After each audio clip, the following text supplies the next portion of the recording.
Hi, how's it going? Good. Hey, so what actually attracted you to like a sci-fi time travel type of a project like this? Well, I mean, I grew up loving sci-fi, and I've always wanted to do a sci-fi type thing.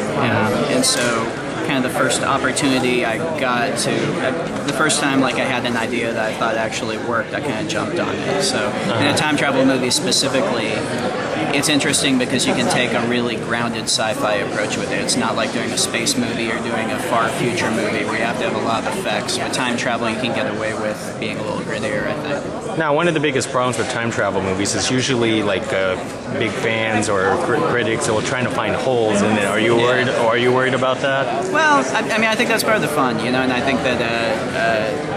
I know I like doing that with movies too. What you try and do, just like as a storyteller, is to make it so that you can dig into that stuff if you want. But the movie's success doesn't hinge on it. It still works as a story. The characters work. You're satisfied at the end of it, whether you've gotten all that stuff or not. And then it's fun to kind of delve back into that and call me out on all the stuff that doesn't work. And why did you make the decision, sort of like to make Joseph Gordon-Levitt to look like Bruce Willis rather than the other way around? Oh, well, first of all, you try telling Bruce to sit in a makeup chair for 3 hours every morning. But second, no, I'm sure Bruce actually would have done it. He was like so up for anything in this movie, he probably would have done it. But actually, I figured that.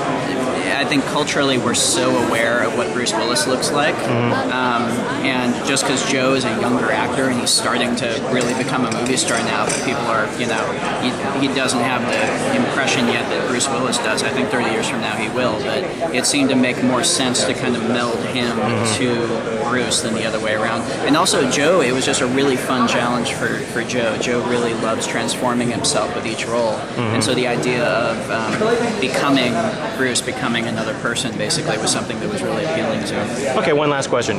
If you traveled back in time and you meet your younger self, what would you say to him? Oh my God, I'd slap that kid upside the head. I would, I don't know. I would tell him to.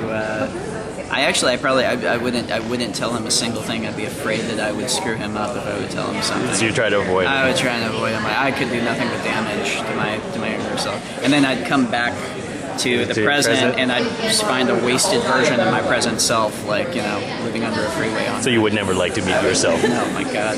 Thank you. Okay, well, thank you very much, Ryan. Hey, it's a real pleasure. Thank you. There we go.